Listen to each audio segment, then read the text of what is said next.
Hi, my name is Paige Swaim Presley, and I am the Senior Associate Chaplain and the Director of the Center for Ministry here at Millsaps College. I am so grateful to be here with you today to offer this reflection.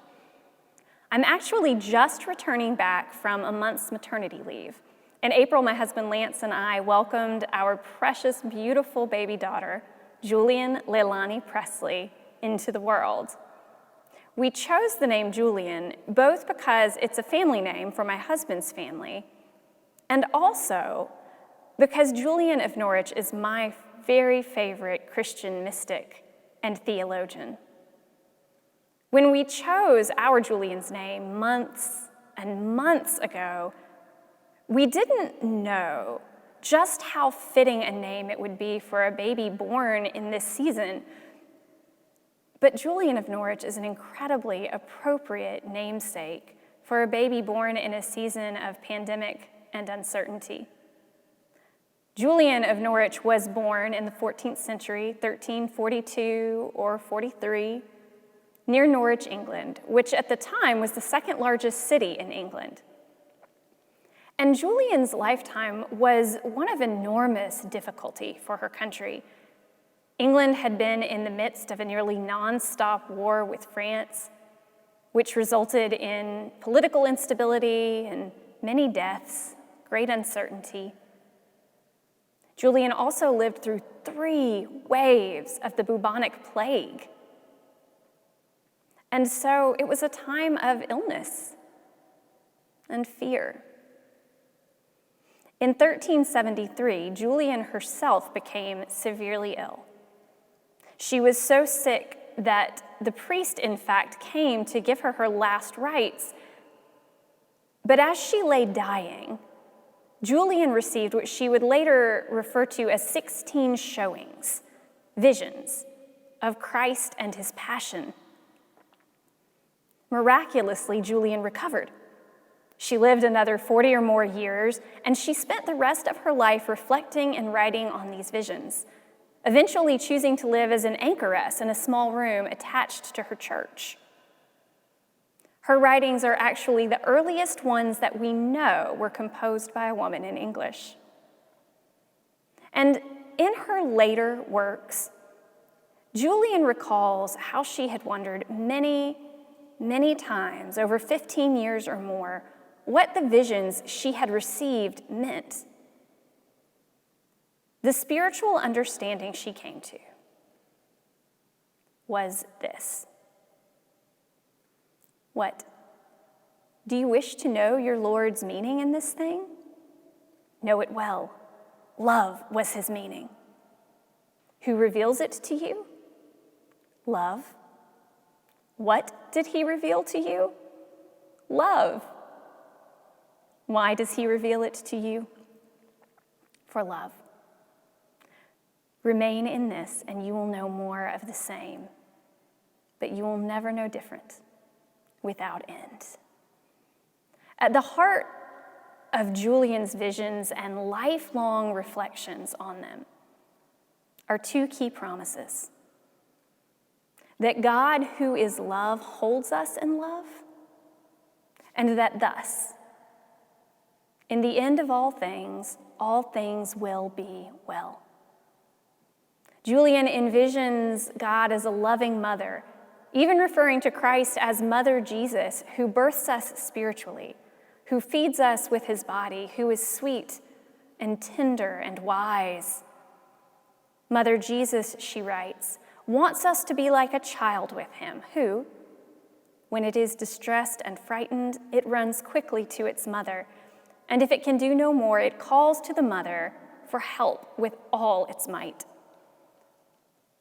Right now, I am intimately familiar with the sound of a child calling to its mother with all its might.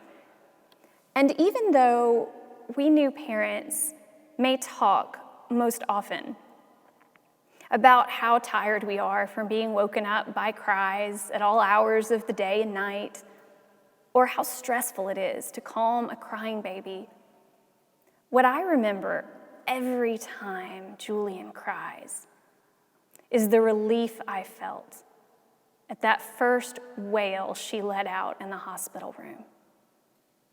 What I remember is how amazed and grateful I felt the first time she cried to let me know that she was hungry, the first time that she trusted me enough to tell me that she needed something, knowing that I would meet that need.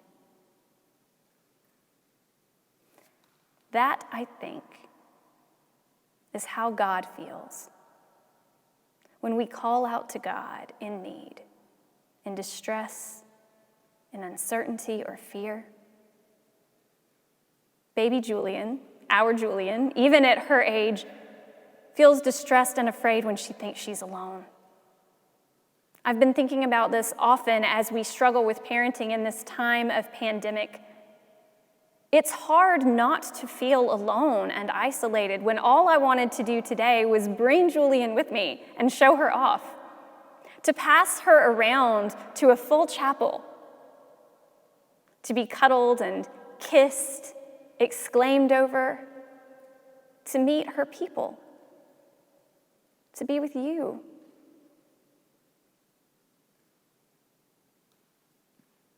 We've all been struggling in this season, in our own ways, and for our own reasons, and with our own concerns. We have all often felt lonely or isolated or alone. We miss our friends and family, our classmates and colleagues, our faith communities. We miss hugs and handshakes and shared meals. And even as our communities begin to try to return to some semblance of normalcy, with businesses and restaurants slowly reopening partially, many people who are especially at risk, or who are caring for people especially at risk, must still remain isolated, distant. The good news is that even when we feel alone, God, our mother, is never, ever far from us. St. Paul writes to the church in Rome that nothing, neither death nor life, nor angels nor rulers, nor things present nor things to come, nor powers, nor height, nor depth, nor anything else in all creation will be able to separate us from the love of God. When we cry out in loneliness or fear or distress or need, God will rush to pick us up, to encircle us in God's arms, to hold us close and to meet our soul's deepest need. God hears our cries. And so, when you feel most alone or afraid, uncertain or distressed, I invite you to close your eyes. Imagine yourself as a small infant. Cry out to God as loudly, tearfully, or angrily as you need to do. And then allow yourself to feel God's arms encircling you, wrapping you up and holding you close. Remember, dear beloved child of God, you are never alone. God is near. You are held in God's embrace. As Julian wrote, before God met us, he loved us, which love was never abated and never will be. And in this love, our life is everlasting. Amen and amen.